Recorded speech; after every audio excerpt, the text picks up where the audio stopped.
everyone, Jess and Jay here from Life's Intense. Yes, and we're here to give you a tour of our home, our Airstream.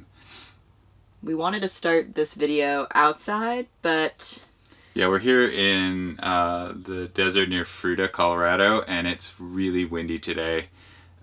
So we're doing this inside and see how it's gonna work. Yeah. Before, I guess, we get started, we just wanted to talk a little bit about some of the upgrades we did to our 25-foot 2005 Airstream. Yes, it's a Safari Special Edition.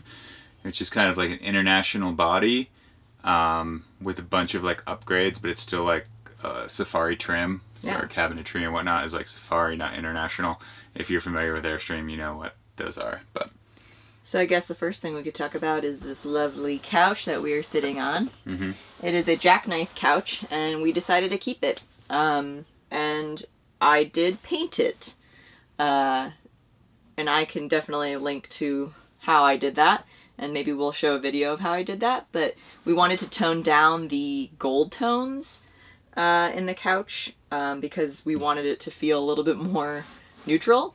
It was very mid-2000s in here. Very mid-2000s, and so instead of paying all the reupholstery costs or building something custom, we just decided, hey, why not paint the couch? And it still feels really soft, and I can talk more about that in another video. What else did we do? We painted the cabinetry, basically all the faux wood look that was in here. We decided that we wanted it to be brighter in here.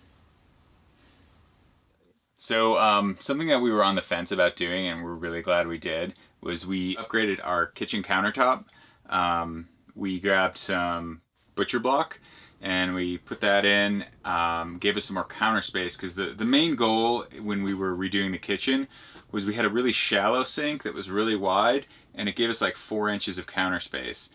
And it was really hard to wash dishes, and the faucet was really low.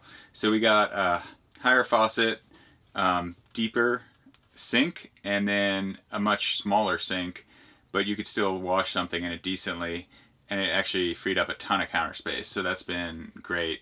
And over in the kitchen area, we also removed the microwave, which was good, because we never used we lived, 5 years in a house, didn't have a microwave. All we would use it for was like reheating coffee. So we pulled that out, got some space there.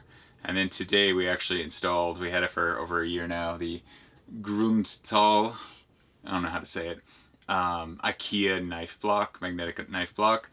So another thing we did is, this is kind of related to the painting of fabrics, is like on our dinette, it was originally had fabric around the frame, so we peeled that off and removed about 10,000 staples to get all of the upholstery off of that. Huge thanks to our friend Dave. Thanks, Dave, for helping us with that and helping us pull some of that out. And we painted that with chalk paint as well. Mm-hmm. Yeah, I'll link to that as well. It's the Annie Sloan chalk paint. I can link to the color. It's awesome. I mean, we didn't even have to prime the wood. Jay did a lot of the sanding prep just to get it all smooth, but it really helps pop, and it's a nice pop of color in the Airstream. So. Yeah. One of the other things we decided to paint and give a fresh look to was this little storage shelf that's near the couch area, and the previous owners installed this, and we think it's from Ikea, and it had these really bright green buckets on it. And we decided to paint those little hanging buckets and also paint the actual shelf itself, and gave it a little bit more of an updated look. But it's a great spot. We were kind of unsure if we wanted to keep it or not, but it's a really great spot for keys and cords and my sew nut. I could show my sew nut. Show the sew nut, yeah. Another thing, we weren't really planning on upgrading with the Airstream, though it just kind of happened when we were when Jay wasn't doing all the solar install work. Yeah, we'll talk about the solar in a little while, but in order to put it in, we had to rip everything, all of the furniture out in order to run the wires from the roof to where they are now. And I said, well, if everything's already out of the Airstream, why not redo the floors? So it kind of spiraled into this bigger project than we originally anticipated, but we're super happy with how it turned out. Yeah. It was very easy to install. We will include a link to the exact floor that we got from Home Depot. I think it was a day's worth project, and I think there was some minor finishing things that we did. Some trim at the end, but that was it. But really, it was a breeze and no mess. No... And it's been solid. We've been driving off road with it a bunch of different places, and it's been like solid. It hasn't moved anywhere. Moved. It's not glued down. Yeah. I know some people like are on the fence about should I put a floating floor in an RV. You can do that.